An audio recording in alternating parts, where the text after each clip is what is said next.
The crystal chandelier above table 7 had been flickering for the past hour, casting unstable shadows across the white linen tablecloth. I watched it from my station by the kitchen doors, my feet aching in the cheap flats I'd worn for the 3rd consecutive shift. The restaurant, Luminaire, one of Manhattan's most exclusive dining establishments, smelled of truffle oil and old money, scents that had become as familiar to me as the perpetual exhaustion that settled into my bones. I was invisible here. That was the point of being a good waitress, to anticipate needs before they were spoken, to materialize with fresh wine and disappear like smoke. After 6 months of working double shifts to keep my studio apartment and send money back to my sick mother in Ohio, I'd perfected the art of being nobody. The kitchen doors swung open with their familiar squeak, and Chef Antoine's voice carried through, sharp, French, perpetually dissatisfied. "The system, it is down again.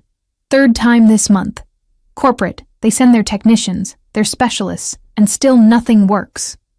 I'd noticed the pattern. Every few weeks, the restaurant's integrated reservation and payment system would crash, causing chaos during the dinner rush. Tonight was no exception. The hostess stand was surrounded by frustrated managers, their faces illuminated by the blue glow of malfunctioning tablets. I'd seen at least 15 different IT professionals come through in the past month alone, each one leaving with the same defeated expression and the problem unsolved. But I had more immediate concerns. My section was filling up, and I needed to focus on the basics: smile, serve, survive. That's when he walked in. The air changed first. It wasn't something I could name, just a subtle shift in the atmosphere, like the pressure drop before a storm. The usual restaurant chatter seemed to lower in volume, conversations becoming murmurs. Even the flickering chandelier seemed to steady itself, as if the building itself was holding its breath. I looked up from the water glasses I was arranging and saw him. He moved through the restaurant like darkness itself had taken human form. Tall, broad-shouldered, dressed in a charcoal suit that probably cost more than I made in 6 months. His hair was black, swept back from a face that could have been carved from marble, all sharp angles and shadows. But it was his eyes that made my hands still on the water pitcher, dark, calculating, missing nothing as they swept across the room. He wasn't alone. 2 men flanked him, one older with silver at his temples, built like a wall in an immaculate navy suit, and another younger, leaner, with the kind of awareness that suggested he could identify every exit and potential threat in seconds. Neither man looked at the menu or the decor. They looked at everyone else. The maitre d', Richard, who never flustered, actually stammered as he approached them. "Mr. Volkov, we weren't expecting you this evening. Your usual table isn't the corner." The man's voice was quiet, barely above a murmur, but it cut through the space like a blade. Russian accent, subtle but unmistakable. "And I believe you have technical difficulties this evening. I'd prefer payment to be functional." How did he know about the system crash? We'd only discovered it 20 minutes ago. Richard's face went pale. "Of course, Mr. Volkov. We have our best people. I'm sure you do." He moved past Richard with the kind of grace that came from absolute certainty that the world would bend around him, not the other way around. And God help me, I was assigned to the corner section. My manager, Patricia, grabbed my elbow as I headed toward my station, her manicured nails digging into my uniform sleeve. "Emma, that's Konstantin Volkov. Do you understand?" The Konstantin Volkov. The name meant nothing to me, but the fear in her eyes told me everything I needed to know. Smile, be perfect, and for God's sake, don't make any mistakes. He's... She lowered her voice, glancing toward the corner table where he'd settled like a king on a throne. "Connected. Very connected. Some say he runs half the imports on the East Coast, but no one can prove anything. Just be invisible." Invisible. I could do invisible. I approached the table with my best professional smile, notepad ready, ignoring the way my heart hammered against my ribs. Up close, he was even more imposing. The chandelier light caught the sharp line of his jaw, the slight crook in his nose that suggested it had been broken at least once, the thin scar that disappeared into his hairline above his left temple. His cologne was subtle, cedar, and something darker. almost smoky. "Good evening, gentlemen. May I start you with something to drink?" The two men with him didn't look at me. Their eyes continued scanning the restaurant, cataloging faces, watching the doors. But Konstantin Volkov looked up, and I felt the weight of his attention like a physical thing. His eyes were darker than I'd thought. Not brown, closer to black, with tiny flecks of amber that caught the light. They studied me with an intensity that made me want to step back, but I held my ground. I'd dealt with entitled men before, men who thought waitresses existed for their entertainment. This felt different. He wasn't looking at me like I was beneath him. He was looking at me like I was a puzzle he was trying to solve. "Vodka, Beluga Gold Line. Neat." His voice was quieter up close, barely above a whisper, but I heard every syllable perfectly. "You're new." It wasn't a question, but I answered anyway. 6 months, sir. 6 months and 13 days. He leaned back in his chair, his fingers drumming once against the tablecloth. "You started the Tuesday after Labor Day. You worked the evening shift exclusively, always tables 5 through 9. You walk to the subway after work, always the same route. You send money home every 2 weeks. The blood drained from my face. My notepad trembled in my hand. He noticed, of course. His expression didn't change, but something flickered in those dark eyes. Not amusement, exactly. Curiosity, maybe. "I make it my business to know who serves my food. Security precaution, nothing more. Don't be afraid. Don't be afraid." As if fear was a choice, something I could simply decide not to feel, while this stranger casually revealed he'd been having me watched for months. "I'll get your vodka right away," I managed, my voice somehow steady, despite the terror coursing through my veins. I turned to leave, desperate for the relative safety of the bar, when I heard the commotion near the hostess stand intensify. Patricia's voice rose above the others, shrill with panic. "I don't care if you're the 20th technician they've sent. Fix it. We have customers waiting, reservations backing up, and if Mr. Volkov wants to settle his bill..." She cut herself off, probably realizing how loud she'd gotten. I glanced back at the corner table. Konstantin Volkov was watching the scene with the detached interest of someone observing insects in a jar. One of his men leaned down, murmuring something in Russian. Volkov's jaw tightened almost imperceptibly. The newest technician, a young guy with thick glasses and a laptop bag, threw up his hands. "Lady, I'm telling you, the configuration is corrupted at the source level. It's going to take a full system restore, minimum 4 hours, maybe longer. There's nothing I can do." Something clicked in my brain, a memory from 3 weeks ago, during another crash, when I'd been standing near the server station. I'd noticed something then, something odd about the way the system rebooted. The error message that flashed across the screen before the managers shooed me away. I'd worked IT support during my first year of college, before I'd had to drop out when Mom got sick. Nothing sophisticated, just help desk stuff.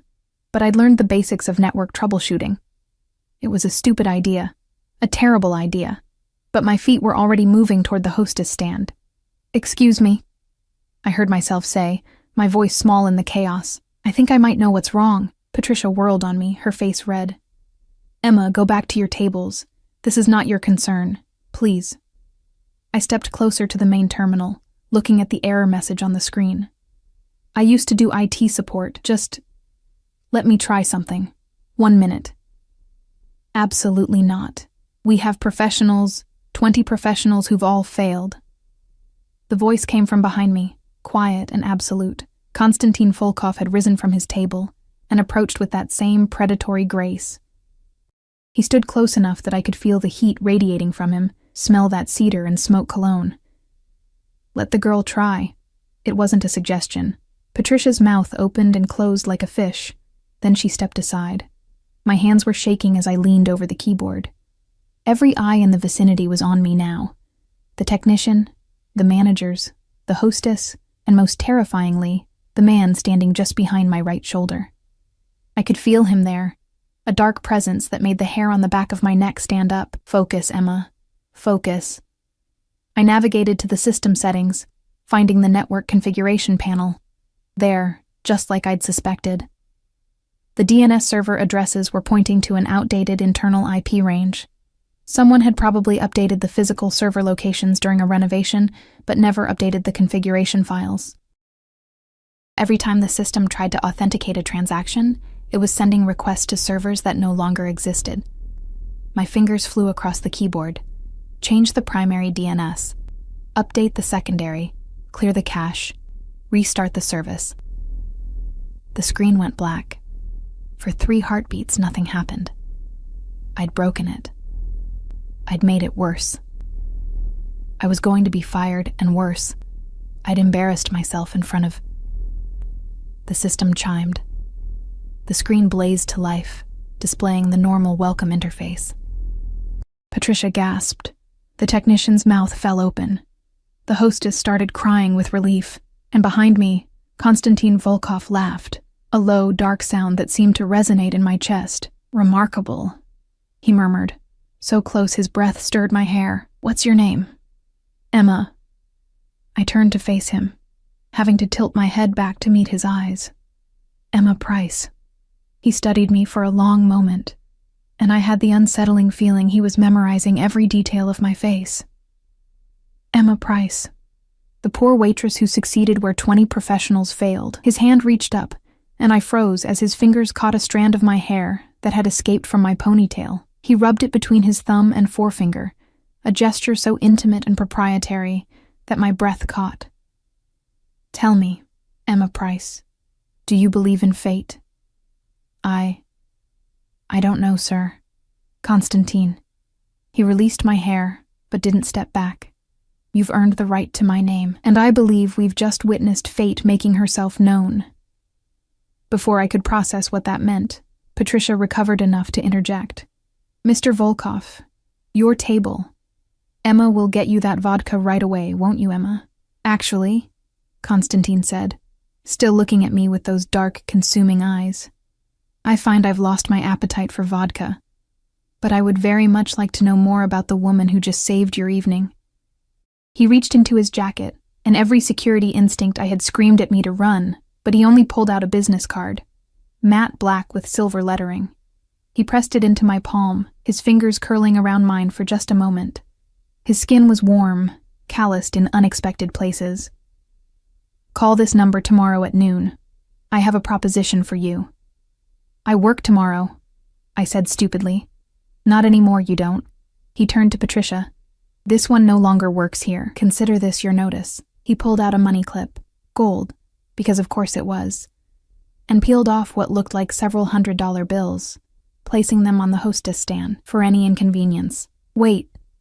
You can't just... I need this job." The words burst out before I could stop them. Konstantin paused, turning back to me. Something in his expression softened, just fractionally. "You need money. I need someone intelligent, resourceful, and capable of solving problems that others cannot. Tomorrow at noon, Emma Price. Don't disappoint me." He swept toward the exit, his men falling into formation around him. At the door, he stopped and looked back one more time. "And Emma, don't try to run. I told you, I make it my business to know everything about the people in my world. You're in my world now." Then he was gone, leaving only the faint scent of cedar and smoke, and a black business card burning like a brand in my palm. Patricia grabbed my arm. "Do you have any idea what you've just done?" I looked down at the card. There was no company name, no title, just a phone number embossed in silver and a single word, Volkov.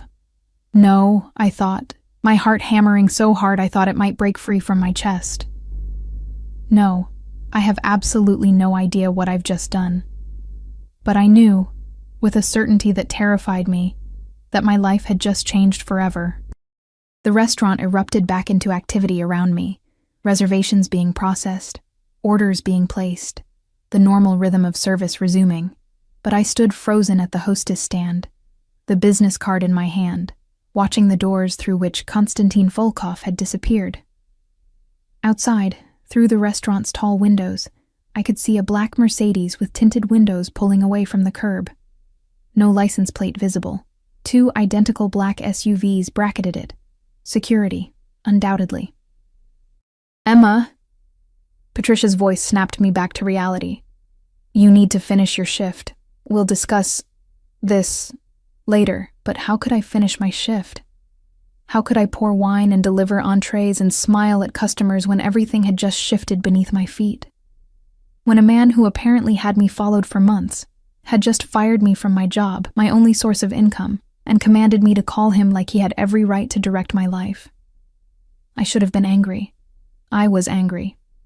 But beneath the anger was something else. Something I didn't want to name.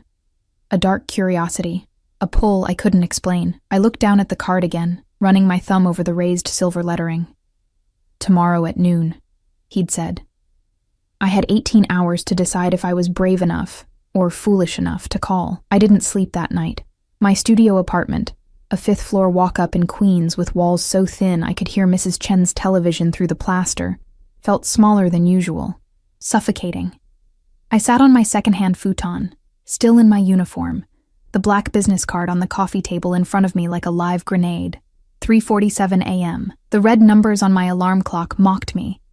I'd tried to rationalize it, tried to convince myself that tomorrow I'd wake up, throw the card away, and find another waitressing job. Manhattan was full of restaurants. I had experience, references. I could start fresh somewhere Konstantin Volkov's shadow didn't reach. But even as I thought it, I knew it was a lie. He'd said I was in his world now. Men like him, men who knew where I walked, when I sent money home, how long I'd been working at Luminaire, they didn't just let people walk away. And the way he'd looked at me, like I was something rare he'd stumbled upon and decided to keep. My phone buzzed. A text from Patricia. "We need to talk about your employment status. Come in early tomorrow." I almost laughed. Employment status. As if I still had a choice in the matter. The first gray light of dawn was creeping through my window when I finally gave up on sleep. I showered, standing under water that never quite got hot enough, and tried to wash away the memory of his fingers in my hair, the weight of his attention, the quiet command in his voice. "You're in my world now." By 11:30 a.m., I was standing outside a coffee shop 3 blocks from my apartment, the business card clutched in my hand. I'd walked around the block twice already, trying to build up courage I wasn't sure I possessed. Just call. Hear what he wants. You can always say no. Except I couldn't, could I? Men like Konstantin Volkov didn't accept no as an answer. At 11:58, my hands shaking so badly I nearly dropped the phone, I dialed the number. It rang once. Emma Price. His voice poured through the speaker like dark honey, and I realized with a start that he'd been expecting my call exactly on time. Punctual. "Good. There's a car waiting for you outside your building. Black Mercedes. The driver's name is Dmitri. You have 5 minutes. Wait, how did you— 4 minutes and 45 seconds, Emma. Don't keep me waiting." The line went dead. I stood frozen on the sidewalk, my heart pounding. He knew where I lived. Of course he did. He'd probably known since the day I moved in. I should run. I should go to the police, file a report, something. Instead, I found myself walking toward my apartment building, my feet moving of their own accord, and there, idling at the curb, was a black Mercedes. The same one from last night, or one identical to it. The driver's window rolled down, a man in his 50s, solid and severe, with close-cropped gray hair and eyes that had seen too much, nodded at me. "Miss Price, I am Dmitri. Mr. Volkov is expecting you." He got out and opened the back door with the mechanical efficiency of someone who'd performed this action thousands of times. The interior smelled of leather and that same cedar cologne. Empty, but somehow still full of Konstantin's presence. "Where are we going?" My voice came out smaller than I'd intended. "Mr. Volkov will explain." Dmitri's accent was thicker than Konstantin's, pure Russian, with no room for negotiation. "Please." It wasn't really a request. I got in the car. The door closed with a heavy, final sound, and we pulled into traffic. I watched my neighborhood disappear through the tinted windows, the bodega where I bought coffee, the laundromat I visited every Sunday, the subway entrance I took to work, my whole life, getting smaller and smaller until it vanished entirely. We drove north, then east, leaving Manhattan behind for the wider streets of Brooklyn. The neighborhoods grew progressively more upscale, brownstones giving way to renovated warehouses, then to areas where you needed a code just to access the street. Finally, we pulled up to a building that looked like a fortress disguised as luxury, all glass and steel and sharp angles, with an entrance flanked by 2 more men in dark suits. Security cameras covered every angle. A gate that required both a key card and a fingerprint scan. Dmitri parked in an underground garage that held at least 20 other vehicles. All black, all expensive, all with tinted windows. He opened my door and gestured toward a private elevator. Penthouse. Mr. Volkov is waiting. The elevator was mirrored on all sides, and I caught sight of myself as we rose, pale dark circles under my eyes, my hair pulled back in the same practical ponytail I always wore. I looked exactly like what I was, a poor waitress way out of her depth. The elevator doors opened directly into the penthouse, and I stepped into a different world. Floor-to-ceiling windows overlooked the East River, the morning sun turning the water to molten gold. The furniture was minimal but clearly expensive. Leather, chrome, dark wood. Everything was precise, controlled, from the abstract paintings on the walls to the way the books on the shelves were arranged by height.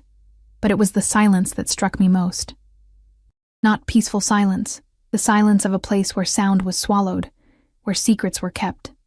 Miss Price. A woman emerged from what looked like a kitchen.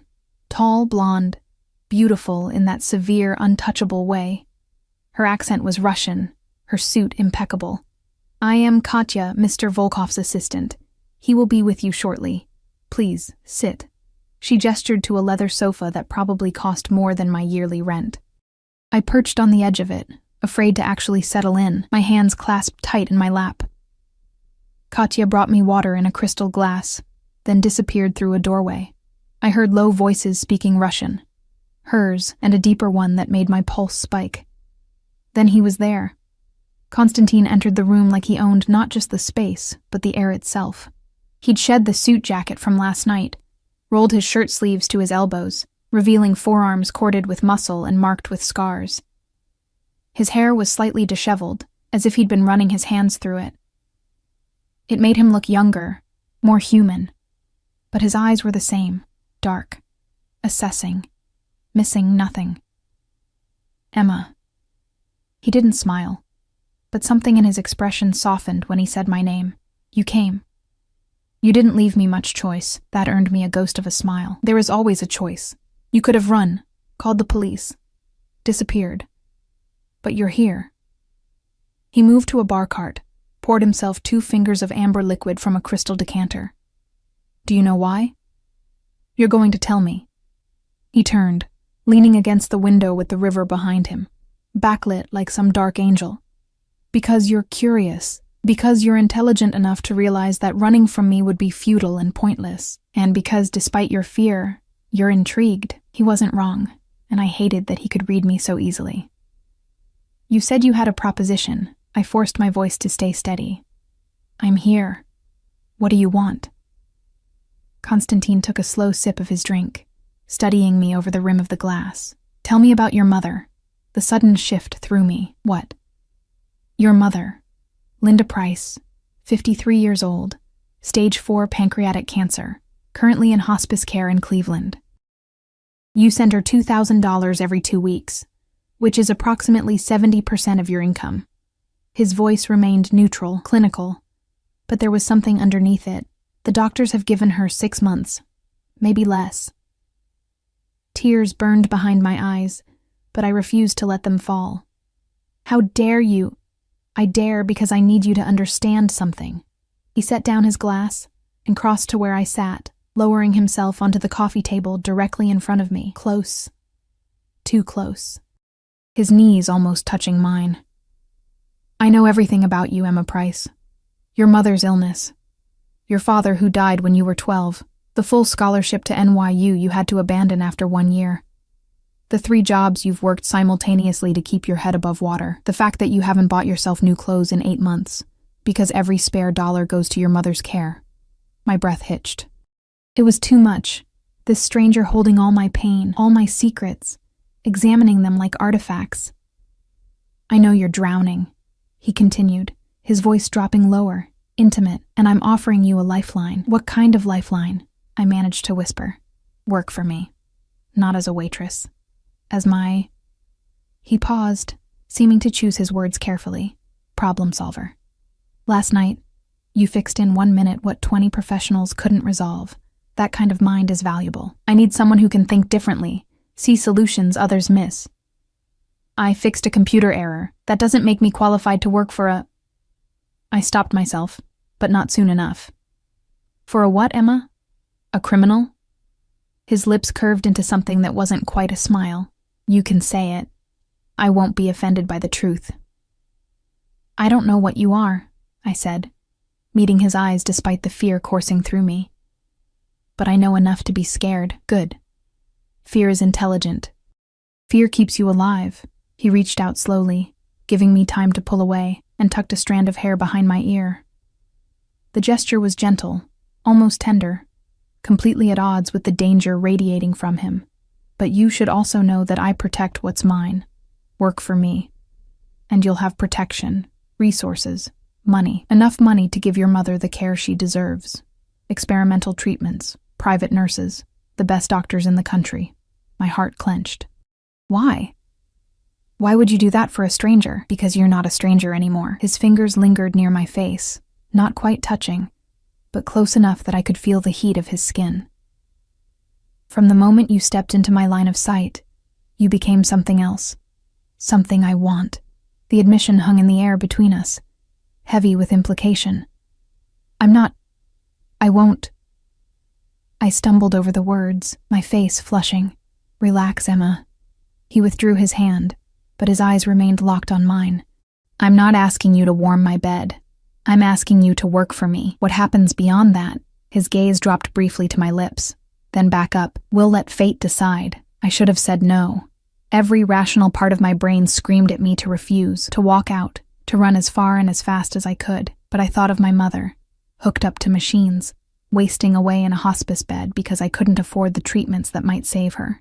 I thought of the crushing weight of poverty, of helplessness, of watching someone you love die because you're not rich enough to save them. What would I have to do?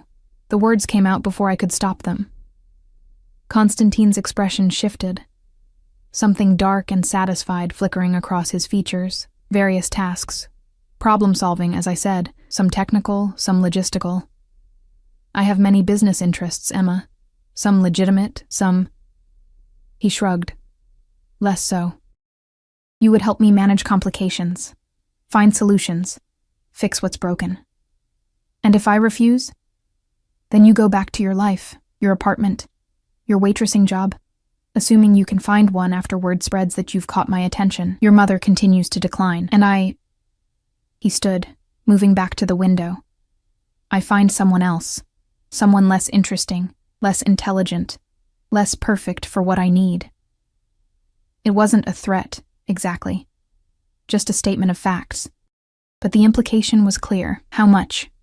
My voice sounded foreign to my own ears. 10,000 a week. Plus medical coverage for your mother. Full coverage, any treatment, any specialist. She can be moved to New York if you wish, to the best private facility in the city. Or she can remain in Cleveland with round-the-clock care. Your choice. 10,000 a week. That was more than I made in 4 months. More than enough to give my mother a fighting chance.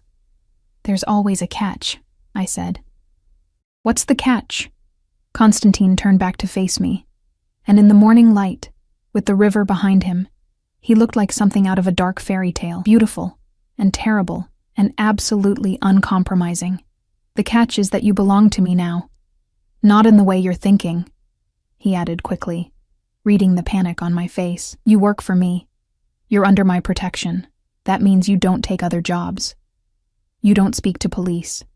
You don't betray my trust. You're loyal, or you're nothing. There is no middle ground, and if I want to leave, then you leave.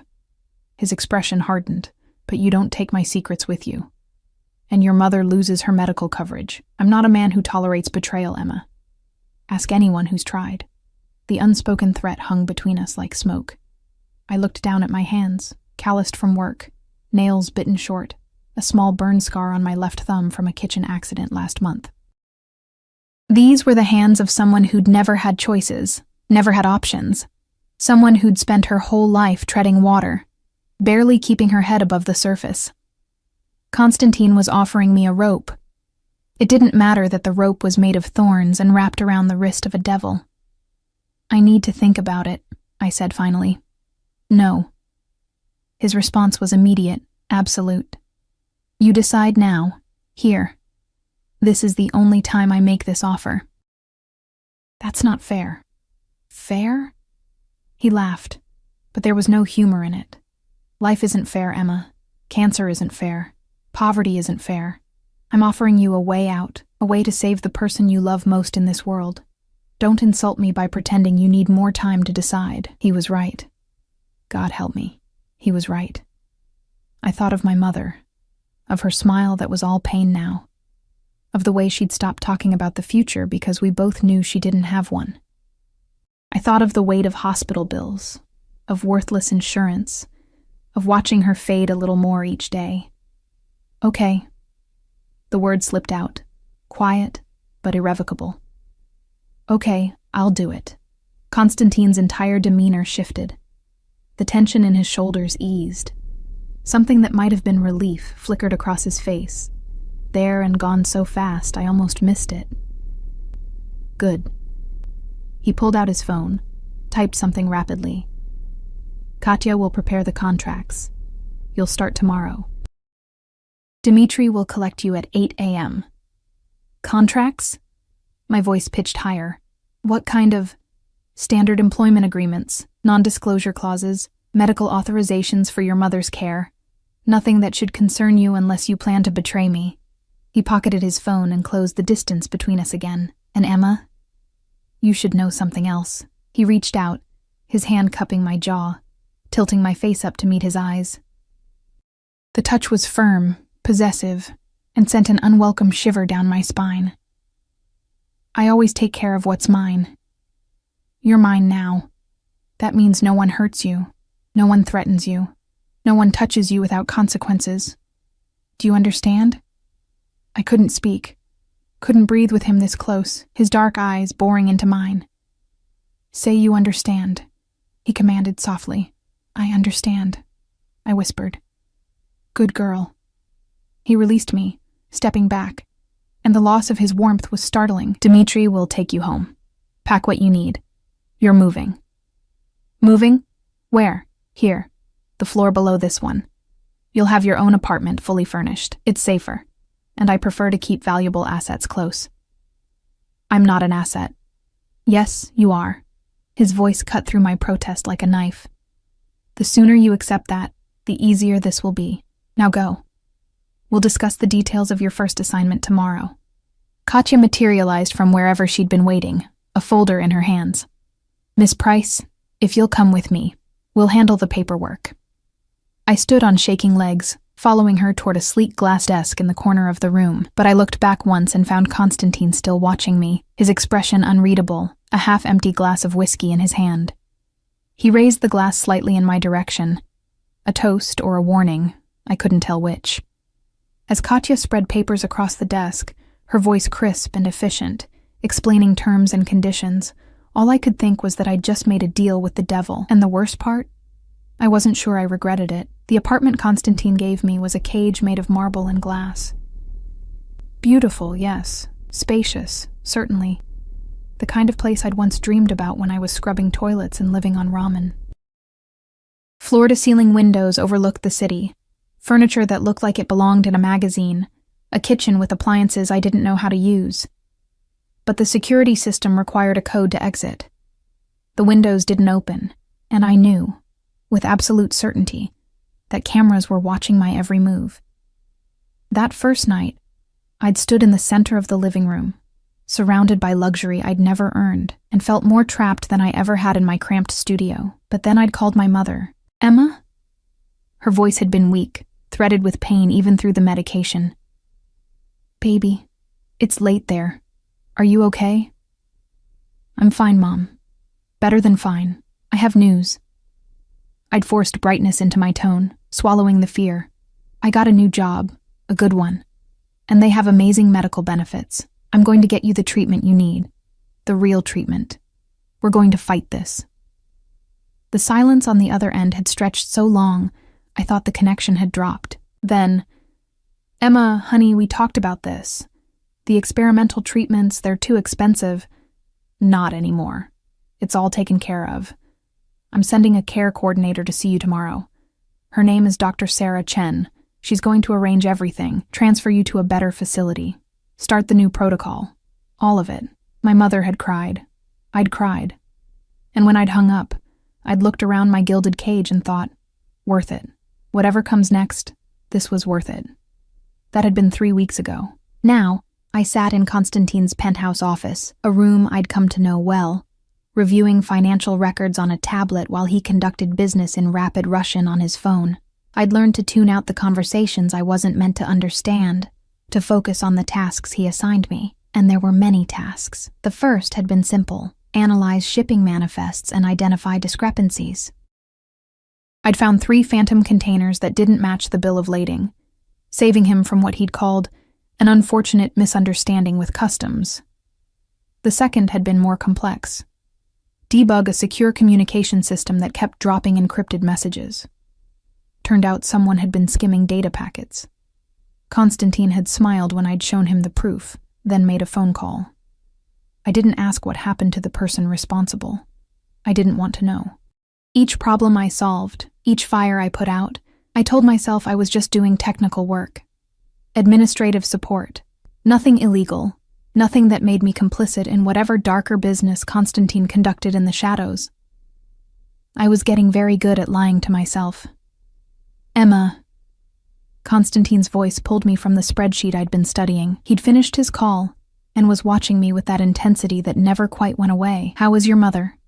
he asked every day. At first I'd thought it was manipulation, a reminder of his leverage over me, but there was something in the way he asked, genuine curiosity, maybe even concern, that confused me. "Better."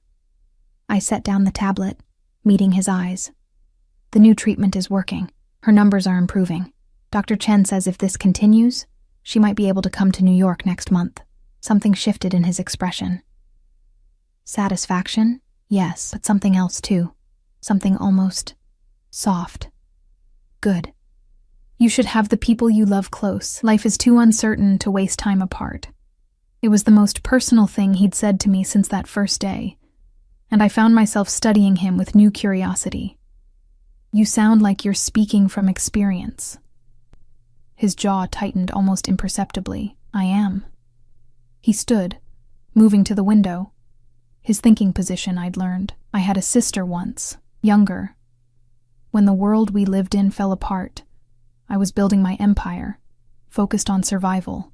I thought there would be time later to bring her somewhere safe, to protect her properly. The past tense hung heavy in the air. "What happened?" I asked softly. I was wrong about the time. His reflection in the glass was hard, haunted. "There's a lesson in that, Emma. When you have the power to save someone you love, you do it immediately. No hesitation, no waiting for the perfect moment. Because that moment might never come." My chest tightened. It was the most vulnerable I'd ever seen him. This man who wore power like armor. "I'm sorry." "Don't be sorry. Be grateful you still have the chance I lost." He turned back to face me. "Your mother will have the best care available. I've made sure of it." Before I could respond, the elevator chimed. Dmitri stepped out, his expression grim. "Boss, we have a problem." Constantine's demeanor shifted instantly, all vulnerability vanishing behind cold professionalism. "Speak." "Sergei's shipment." It was intercepted, not by police, by Volkov's people. The temperature in the room seemed to drop 10 degrees. I didn't know who Volkov was, but the name made Constantine's hands curl into fists. "How much did we lose?" 2 million in merchandise, but that's not the worst part. Dmitri glanced at me, hesitant. "They left a message. They know about her." My blood ran cold. Her. Me. Constantine's face could have been carved from ice. "Get everyone here. Now. Full security protocols." He looked at me, and for the first time since I'd met him, I saw something like fear in his eyes. "Emma, you're not to leave this building. Not for any reason. Do you understand?" "What's happening? Who's Volkov?" "A rival. Someone who's been trying to take what's mine for years." He crossed to me, gripping my shoulders. This is my world, Emma. The world I warned you about. People will try to hurt you to get to me. I need to know you'll follow my instructions exactly. No arguments. No risks. You're scaring me. Good. You should be scared. But you should also know that I will burn this entire city to the ground before I let anyone touch you. The fierceness in his voice, the absolute conviction, sent a shiver through me. You're under my protection. That's not just words. That's a promise sealed in blood if necessary. Over the next hour, the penthouse transformed into a war room. Men arrived. Hard men with cold eyes and bulges under their jackets that could only be weapons. They spoke in rapid Russian, pointing at maps and photographs spread across Konstantine's dining table. I caught snippets. Surveillance, safe houses, retaliation. I retreated to a corner of the room, trying to be invisible, but Konstantin kept glancing at me, checking that I was still there, still safe. Katya appeared beside me, her usually impassive face showing a crack of concern. You should eat something. It's going to be a long night. I'm not hungry. Eat anyway. Boss's orders. She pressed a plate into my hands. Cheese, fruit, bread. He worries about you, more than is wise. I looked up sharply. What do you mean? Katya studied me for a long moment. I've worked for Konstantin Volkov for 8 years. I've seen him with many women, beautiful women, sophisticated women, women who understood his world and chose to be part of it. She paused. He's never looked at any of them the way he looks at you. He looks at me like an investment he needs to protect. No. Katya's smile was sad, knowing. He looks at you like a man looks at something precious he's terrified to break. It's dangerous, that kind of feeling.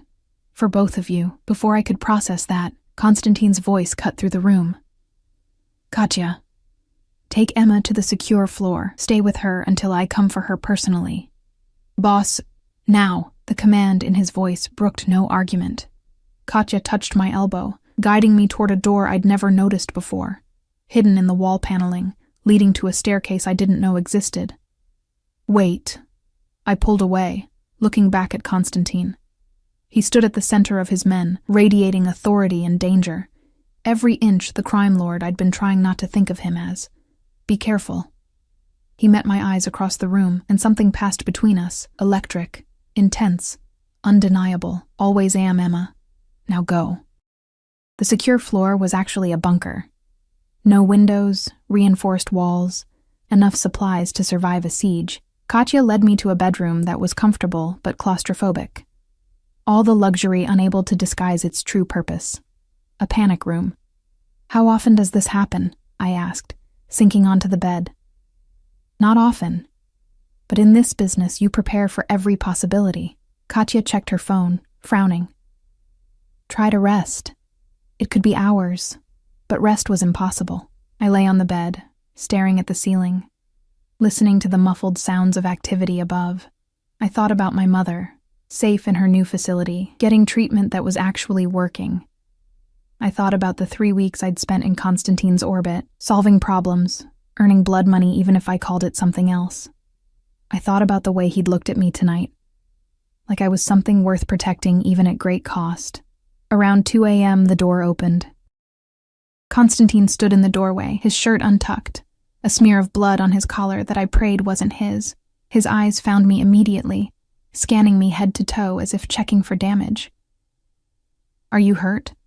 I sat up quickly. It's not my blood. He crossed to me, kneeling beside the bed so we were eye level. His hands cupped my face, thumbs brushing my cheekbones. Are you all right? I'm fine. I was safe the whole time. What happened? It's handled. Volkov's people won't bother you again. The coldness in his voice when he said that made me not want to ask for details. I need you to understand something, Emma. This life, my life, it comes with dangers. I can minimize them, control most variables, but I can't eliminate the risk entirely. I know that. Do you? Do you really understand what it means to be mine? His grip on my face tightened slightly. Not painful, but firm. It means you're a target. It means people will try to use you to hurt me. It means you'll see things, know things that will change how you see the world. Then why keep me here? Why not let me go? The question hung between us, and I saw the war in his eyes, logic battling against something rawer, more primal, because I can't. The admission came out rough, almost angry. I should. You'd be safer. But from the moment you fixed that system, looked up at me with those defiant eyes and refused to be intimidated, I was lost. You're in my blood now, Emma, and I don't give up what's mine. He leaned closer, his forehead nearly touching mine. I could smell the smoke that clung to him, the copper scent of blood, the cedar cologne underneath it all. My heart hammered against my ribs. Tell me to stop, he whispered. Tell me you want to leave, that you don't feel this too, and I'll let you go. I'll keep your mother in care, make sure you're protected from a distance. Just say the word. I should have said it. Should have taken the escape he was offering. But Katya's words echoed in my mind. He looks at you like something precious he's terrified to break. And the truth was, I felt it too.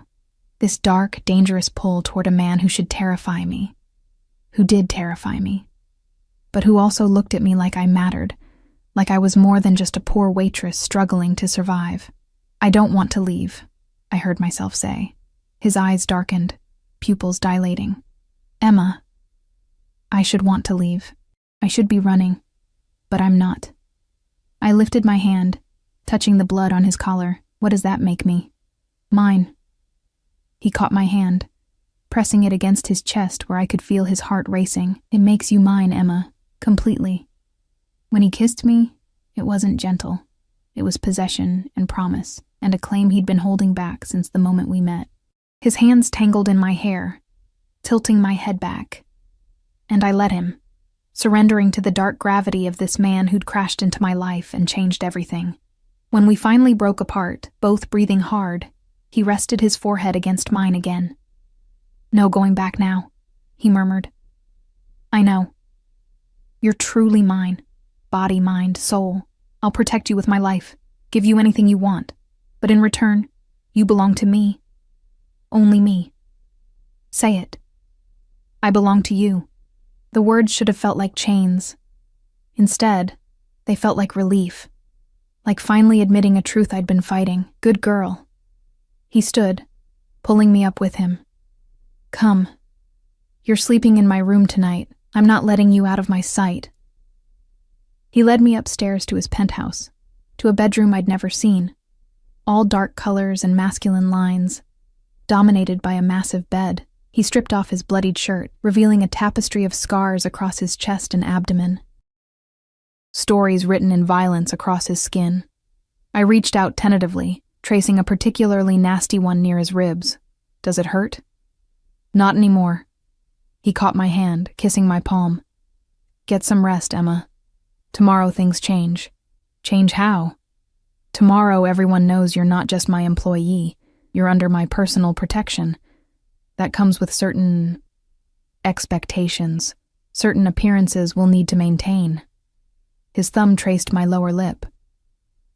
The world needs to believe you're mine in every way. Can you do that? I thought about what he was really asking. To play the role of his woman, his lover. To make the target on my back official and absolute. Yes, I whispered. Satisfaction flickered across his face. He pulled back the covers, gesturing for me to get in. I climbed into his bed, still fully clothed, and he settled beside me, pulling me against his chest, one arm wrapped around my waist, holding me tight. Sleep, he commanded softly. I've got you. And surrounded by his warmth, his scent, the steady beat of his heart against my back, I did something I wouldn't have thought possible hours ago. I felt safe. The world learned I belonged to Konstantin Volkov 3 days later, at a charity gala I hadn't known existed until that morning. You'll need something appropriate to wear. Katya had appeared in my apartment at 7 a.m. with a garment bag and a knowing smile. Boss wants you ready by 6. You know, the dress inside was midnight blue silk, elegant and expensive, the kind of thing I'd never have chosen for myself. It fit perfectly, of course. Konstantin seemed to know everything about me, including my measurements. By 6 p.m., I stood in front of the full-length mirror, barely recognizing myself. Hair styled in soft waves, Makeup professionally applied by someone Katya had brought in. Jewelry that probably cost more than my old yearly salary glittering at my throat and wrists. I looked like I belonged in Constantine's world. I looked like a beautiful lie, breathtaking. His voice came from the doorway, and I turned to find him in a tuxedo that made him look even more dangerous than usual. He crossed to me slowly, his eyes drinking me in. Perfect. I feel like I'm playing dress-up. You are.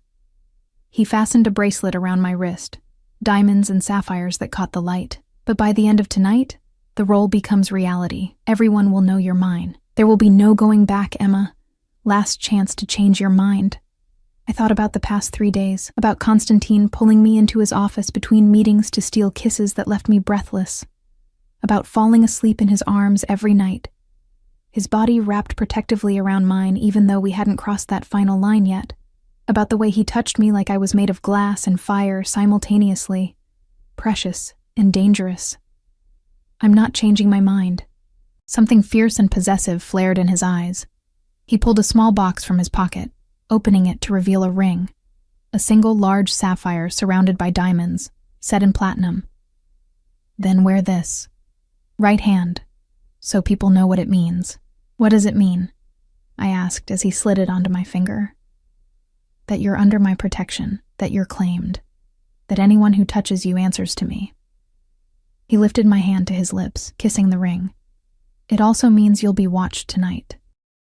Judged. There are people at this gala who would love to see me vulnerable, and you're my vulnerability now. That's reassuring, I muttered. His lips curved into a rare, genuine smile.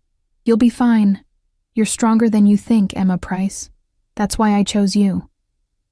The gala was held at the Metropolitan Museum of Art, closed to the public for the evening, and transformed into a glittering showcase of Manhattan's elite and its underworld, I realized quickly. These weren't just wealthy socialites.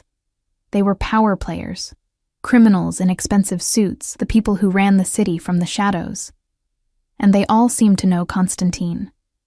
He moved through the crowd with easy confidence, one hand possessively at the small of my back, introducing me as if it were the most natural thing in the world. This is Emma.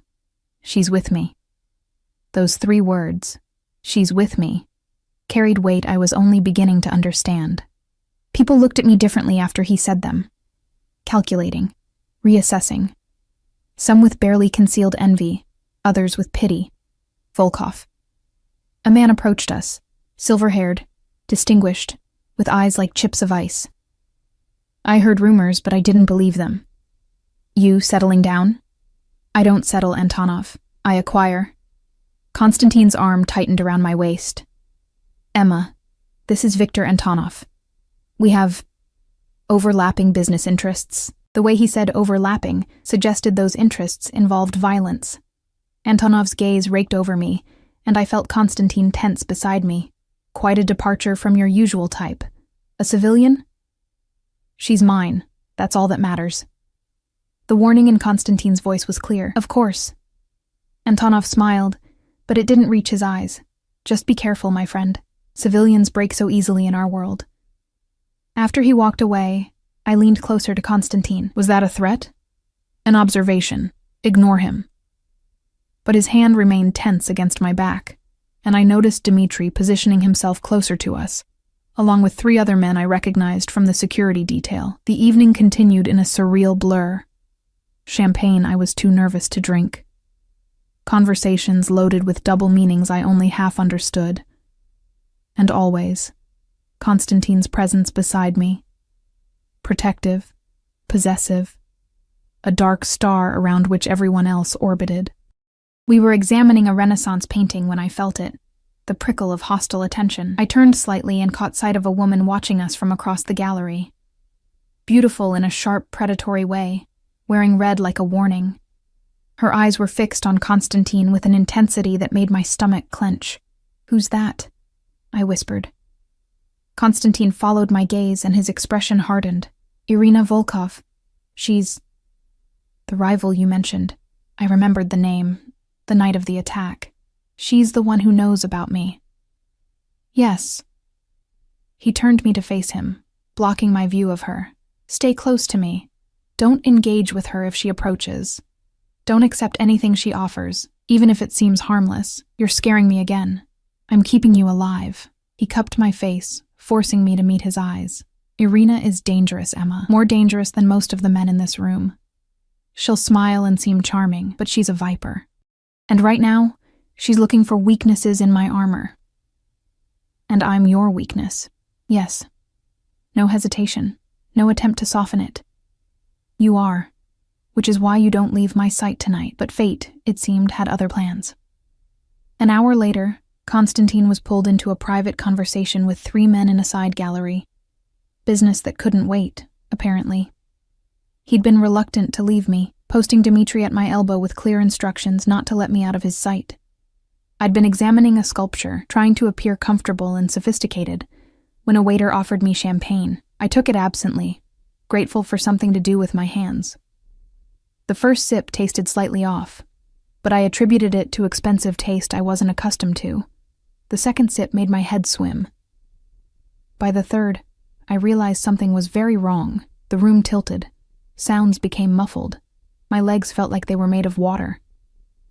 Miss Price? Dimitri's concerned face swam into view. Are you ill? Something's wrong. The champagne glass slipped from my fingers, shattering on the marble floor. Strong hands caught me before I fell. But they weren't Constantine's hands. They were smaller, feminine, with red nails that matched the dress I'd noticed earlier. Oh dear, she seems unwell. Irina Volkov's voice was honey-sweet, concerned for anyone listening. But when she leaned close, her whisper was ice. Did you really think Constantine could protect you from me, little bird? You're coming with me now. Try to scream and I'll put a bullet in that guard's spine. Through my drugged haze, I saw the small pistol pressed against Dimitri's back, hidden by the folds of her dress. Saw her men materializing from the crowd, surrounding us. Walk, she commanded softly. Smile. Act drunk. If you care about anyone here living through the night, you'll cooperate. I tried to fight the drug, tried to call for Constantine, but my tongue was thick and my vision was tunneling. Dmitri was shouting something in Russian, reaching for his weapon. But Irina's men already had him subdued. The last thing I remember before darkness took me was a scream echoing through the gallery. Primal, furious, full of rage and terror. Constantine's voice, bellowing my name. Then nothing. I woke to the smell of mildew and rust. My head pounded. My mouth tasted like copper, and when I tried to move, I discovered my wrists were zip-tied to a metal chair. Panic flooded through me, sharp and immediate. I was in what looked like an abandoned warehouse. Water-stained concrete walls, broken windows high above, the distant sound of traffic suggesting we were still in the city somewhere. How long had I been unconscious? Hours? Days? Awake already? Irina Volkov emerged from the shadows, still in her red dress but with a gun now openly holstered at her hip. The drug should have kept you under longer. Interesting. You're stronger than you look. Where am I? What do you want? Where you are doesn't matter. What I want, she circled me slowly, predator assessing prey, is to watch Constantine Volkov bleed. And you, little bird, are the knife I'll use to cut him. He'll find me. I'm counting on it. She smiled, and it was the most terrifying thing I'd ever seen. Do you know what you've done, Emma Price? You've made yourself the center of his world. The mighty Volkov, who hasn't shown weakness in a decade, is now vulnerable. All because of some poor waitress who fixed a computer. She grabbed my chin, forcing me to meet her eyes. He killed my brother, took territory that belonged to my family, destroyed everything my father built. And now, finally, I have the leverage to destroy him in return. Your brother probably deserved it. I spat, surprising myself with the venom in my voice. Irina's hand cracked across my face, hard enough to make my ears ring. Careful. Just because I need you alive doesn't mean I need you comfortable.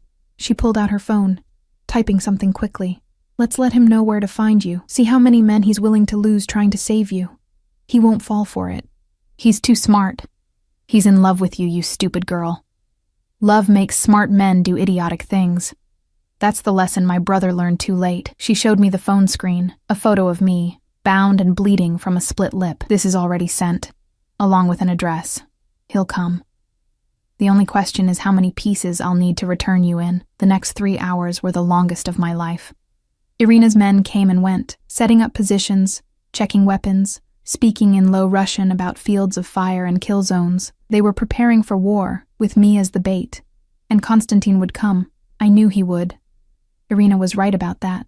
I was going to get him killed. The thought was unbearable. This man who'd crashed into my life, who'd saved my mother, who looked at me like I was something precious, he was going to die trying to save me. Unless I did something first. I'd been working at the zip ties since I'd regained consciousness, flexing my wrists, looking for any weakness. They were tight, but not impossibly so.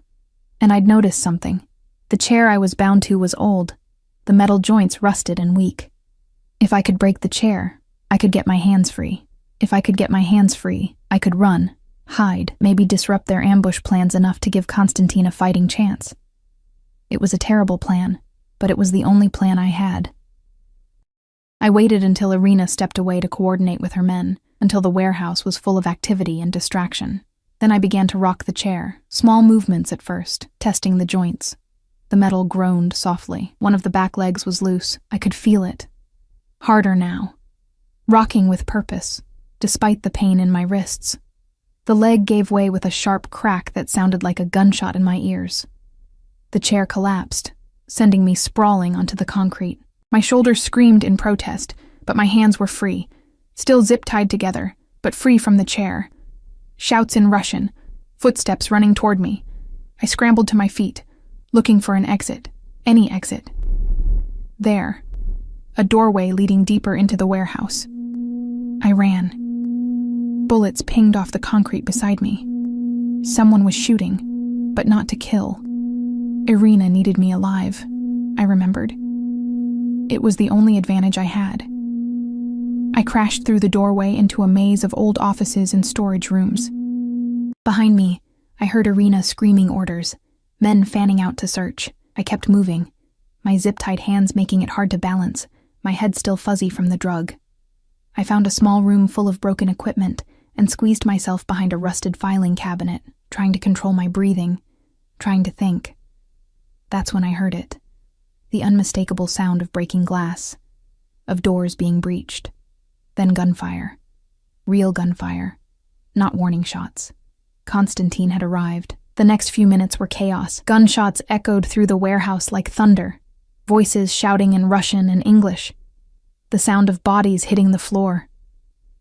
I stayed hidden, making myself as small as possible, praying that when the dust settled, Konstantin would still be standing. Then his voice, roaring through the warehouse. "Emma!"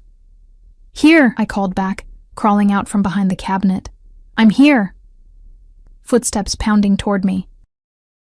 The door burst open, and there he was. Konstantin, covered in blood spatter, gun in hand, eyes wild with fury and fear.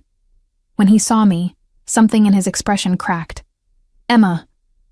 He was across the room in 3 strides, pulling me against him, his hands frantically checking for injuries. "You're hurt. Where? Where did they hurt you?" "I'm okay. Just my lip. It's nothing." He kissed me then, hard and desperate, tasting like violence and relief. When he pulled back, his eyes were darker than I'd ever seen them. "I thought I'd lost you," he said, his voice breaking on the words. "When I saw that photo, I'm here. I'm alive. But Konstantin, Irina, is dead." His voice went flat, cold. "I put 2 bullets in her skull myself. Anyone who helped take you is dead. They're all dead, Emma." The finality in his voice should have scared me. Instead, I felt only relief. He pulled out a knife, carefully cutting the zip ties from my wrists. The skin underneath was raw and bleeding, and he cursed softly in Russian, pressing gentle kisses to each wrist. "We need to leave. Now." Before police arrive, he lifted me into his arms despite my protest that I could walk, carrying me through the warehouse like I weighed nothing. I caught glimpses of the carnage as we passed. Bodies in red pools, bullet holes in walls, the aftermath of Konstantin's vengeance.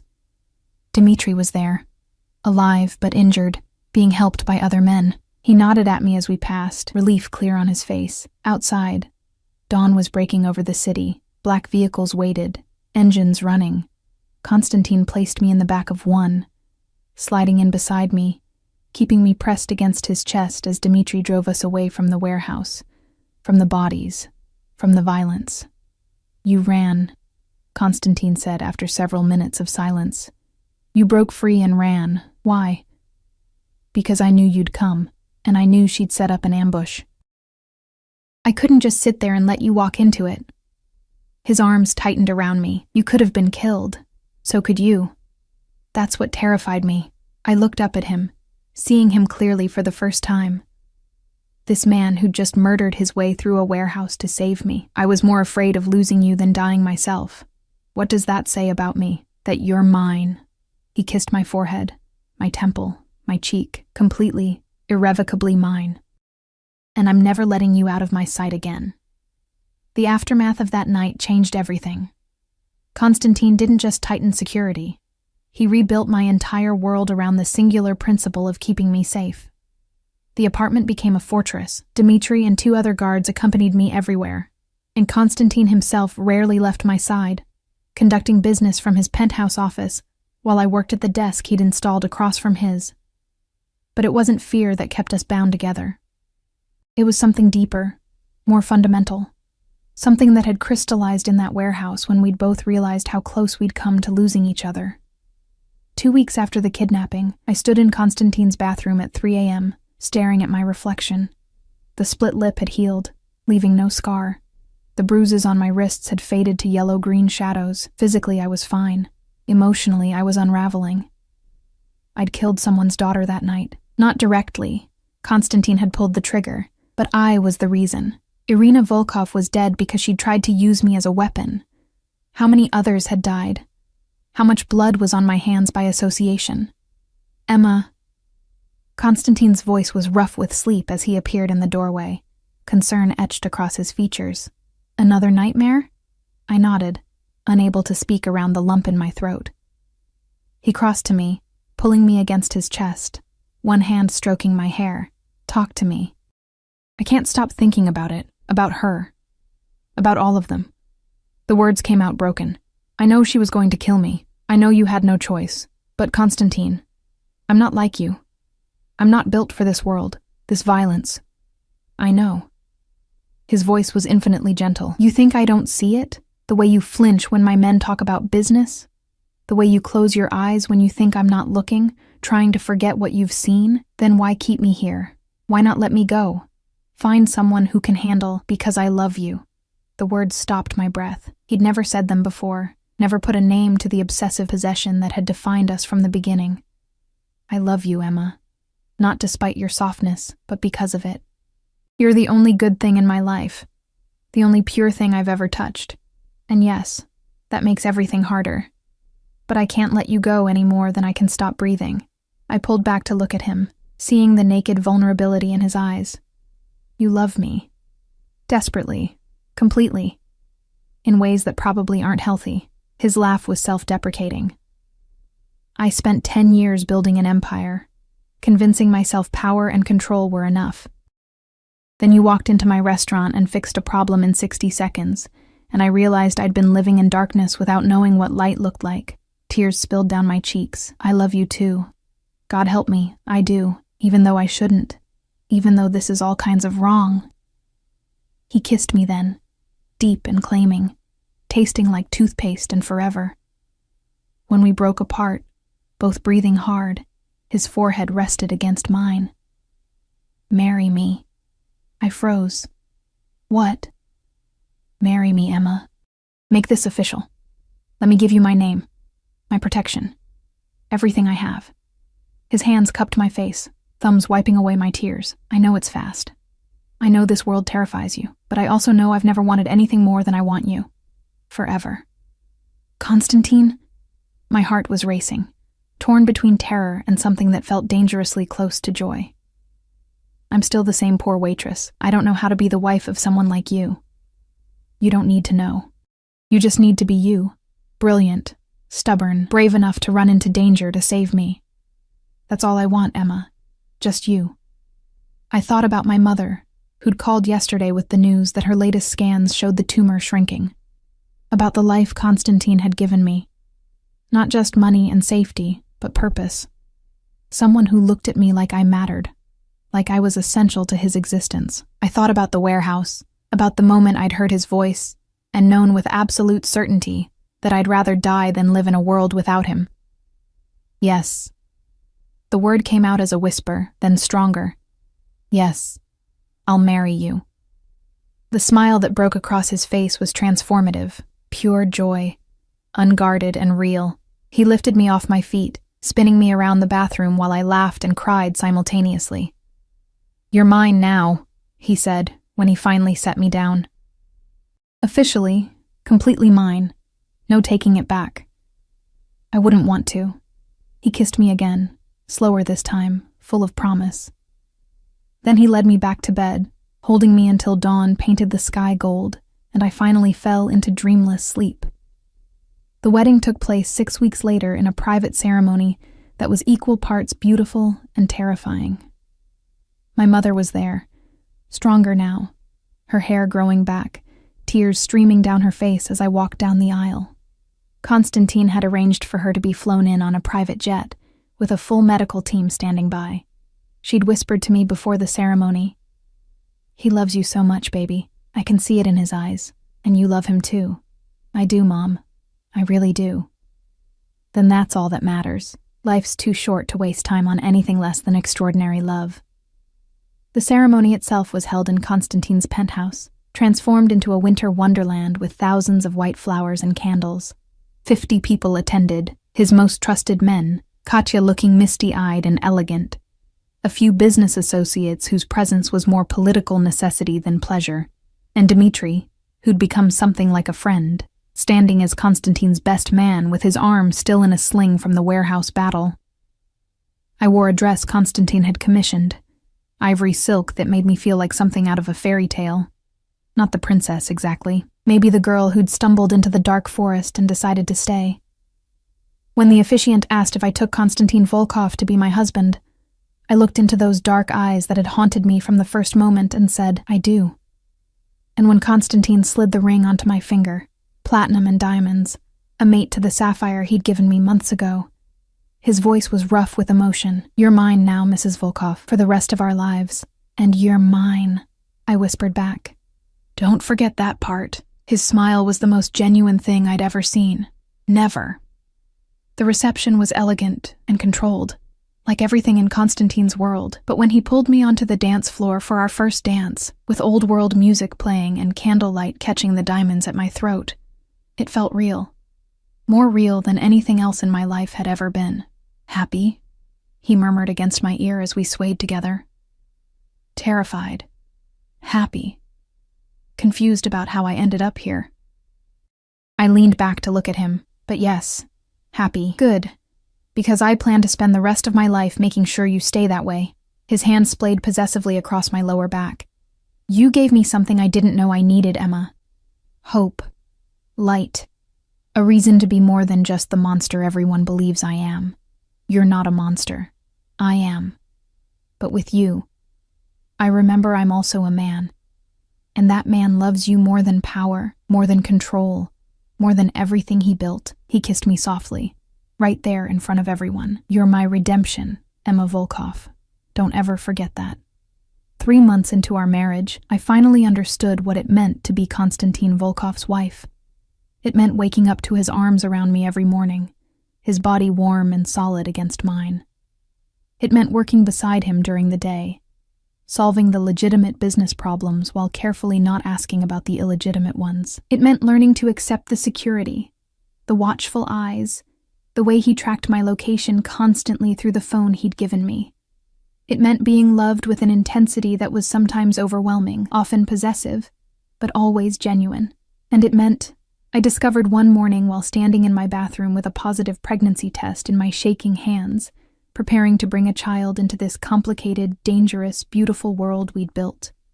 I found Konstantin in his office, reviewing contracts with Dmitri. Both men looked up when I entered, and Konstantin's expression immediately shifted to concern. "Emma, what's wrong?" I couldn't speak. I just held up the test. For 3 heartbeats, he stared at it, not understanding. Then his eyes went wide, his face cycling through shock, fear, and finally settling on something that looked like wonder. "You're pregnant." Not a question. A statement of fact that changed everything. I nodded, tears already streaming down my face. "I'm sorry, I know we didn't plan this. I know the timing is terrible with everything." He was across the room before I could finish, crushing me against him, his hand immediately going to my still flat stomach. "Sorry? Emma, you're giving me a family, something I never thought I'd have. Never thought I deserved." He pulled back just enough to kiss me, deep and reverent. "You're giving me everything." Dmitri cleared his throat awkwardly. "Congratulations, boss. I'll just leave you two alone." But Konstantin was already on his phone, barking orders in Russian. I caught enough to understand. Double the security. Contact the best obstetricians in the city. Upgrade the penthouse with nursery specifications. Investigate any potential threats. "Konstantin," I interrupted gently. "Breathe. We have 9 months. 9 months to prepare. 9 months to make sure you're safe, that the baby's safe."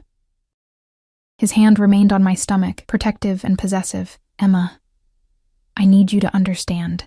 This changes everything. The risks, the precautions we'll need to take. I know, but we'll handle it. Together." I covered his hand with mine. "That's what we do, remember? We solve problems, even the complicated ones." He kissed me again, softer this time. "I love you, both of you. And I swear on everything I am, nothing will ever hurt either of you. I'll burn the world down first. Let's try to avoid that," I said, laughing through my tears. "Our child doesn't need to inherit a pile of ashes. Fine, I'll settle for burning down anyone who threatens my family." But he was smiling, real and unguarded, and I realized this was what happiness looked like on Konstantin Volkov. Fierce, protective, absolute. 7 months later, on a snowy December morning, I went into labor 3 weeks early. The panic on Konstantin's face would have been funny if I hadn't been in so much pain. He'd had a birth plan. Of course he'd had a plan, complete with backup hospitals, multiple medical teams on standby, and enough security to protect a head of state. None of it mattered when my water broke in the middle of breakfast. "Get the car!" he roared, scooping me up like I weighed nothing despite my pregnant belly. "Call Dr. Morrison, move." The penthouse erupted into organized chaos. Dmitri coordinating security, Katya gathering hospital bags, men taking positions for the motorcade to the hospital. And Konstantin, always so controlled, looking absolutely terrified. "I've got you," he kept saying as he carried me to the elevator, his voice shaking. "I've got you, Emma. You're going to be fine. Both of you are going to be fine. I know." I gasped between contractions. "Because I have you. We have each other." The labor was long. 18 hours of pain and fear, and Konstantin refusing to leave my side, holding my hand through every contraction, whispering encouragement in Russian and English, looking like he might murder the doctors if they didn't make it better. But when our daughter finally arrived, small and perfect and screaming with healthy lungs, everything else faded away. Konstantin cried. The terrifying Mafia boss who'd killed to protect me, who ruled an empire with an iron fist, held our daughter in his arms and wept like a child. "She's perfect," he whispered, his finger tracing her tiny face. "Emma, look what we made. She's perfect." "What should we name her?" I asked, exhausted but elated, watching my husband fall completely in love with our daughter. "Natasha." His voice broke on the name, after my sister. "So she lives on through this beautiful child." Fresh tears spilled down my cheeks. "Natasha Volkov. It's perfect." He brought our daughter to me, carefully placing her in my arms, then wrapped himself around both of us, his wife and his child, his family. "This is everything," he said quietly. "Everything I never knew I wanted, everything I didn't think I deserved. You gave me this, Emma. You saved me." "We saved each other," I corrected, looking down at Natasha's sleeping face. "That night at the restaurant when I fixed that system, we both got saved. Best malfunction in history," he agreed, pressing a kiss to my temple. 20 professionals failed, But you succeeded, in more ways than one. 2 years later, I stood in the kitchen of our new home. A sprawling estate outside the city with grounds secure enough to satisfy Konstantin's paranoia and space enough for Natasha to run free. Watching my husband chase our laughing daughter through the garden, my mother was there too, visiting for the week, her cancer in complete remission. She sat beside me, sipping tea, both of us smiling at the scene outside. "You know," she said quietly, "when you first told me about Konstantin, I was terrified. The way you described him, the world he came from, I thought I was going to lose you. I almost did get lost," I admitted. "But then I found my way. We found our way. He's a good father. Surprisingly gentle with her." I watched Konstantin scoop Natasha up, spinning her around while she shrieked with delight. He'd left the criminal empire behind, mostly, handed day-to-day operations to Dmitri and other trusted men, focusing instead on the legitimate businesses. He still had enemies, still took precautions, still kept enough security to protect a small country. But he was also the man who woke up at 2 a.m. for diaper changes, who read bedtime stories in Russian and English, who looked at our daughter like she'd hung the moon and stars just for him. "He's a good man," I said firmly. "Not a perfect man, but a good one. And he loves us more than anything in this world." "That's all that matters in the end," my mother said, squeezing my hand. "Love, family, the people who'd burn the world down to keep you safe." Konstantin looked up then, catching my eye through the window, and the smile he gave me was pure sunshine, rare and precious, and entirely mine. He mouthed, "I love you." I mouthed back, "I love you too." And I realized, watching my husband play with our daughter in the golden afternoon light, that this was what happy endings look like. Not perfect, not without complications or shadows, but real, earned, worth every terrifying moment that had brought us here. I'd started as a poor waitress who'd fixed a computer in 60 seconds. I'd become Emma Volkov, wife, mother, the woman who'd tamed a monster and discovered he was a man all along. And that, I thought as Konstantin carried Natasha inside, both of them talking at once about the flowers they'd found, was more than enough. It was everything. That evening, after Natasha was asleep and my mother had retired to her room, Konstantin and I stood on the balcony overlooking our grounds. He wrapped his arms around me from behind, his chin resting on my shoulder, and we watched the stars emerge one by one. "Do you ever regret it?" he asked quietly. "Saying yes that day? Accepting my proposition? Every day?" I admitted, and felt him tense. "I regret that I waited until noon to call. I should have called at dawn. Started this life sooner." He laughed, the sound rumbling through his chest into mine. "You're dangerous, Mrs. Volkov. You know exactly what to say to make me fall in love with you all over again." "Good, because you're stuck with me now. Forever." "Forever," he agreed, turning me in his arms to kiss me properly. "Forever isn't nearly long enough." Inside, a baby monitor crackled softly with Natasha's sleeping breaths. Outside, security patrolled the grounds, keeping watch. Above us, stars wheeled across the sky, indifferent to the small human dramas playing out below. And in Konstantin's arms, in the home we'd built from danger and desire and desperate, impossible love, I was finally, completely home. The poor waitress and the Mafia boss. It sounded like the beginning of a story. It was. And like all the best stories, ours had a happy ending after all.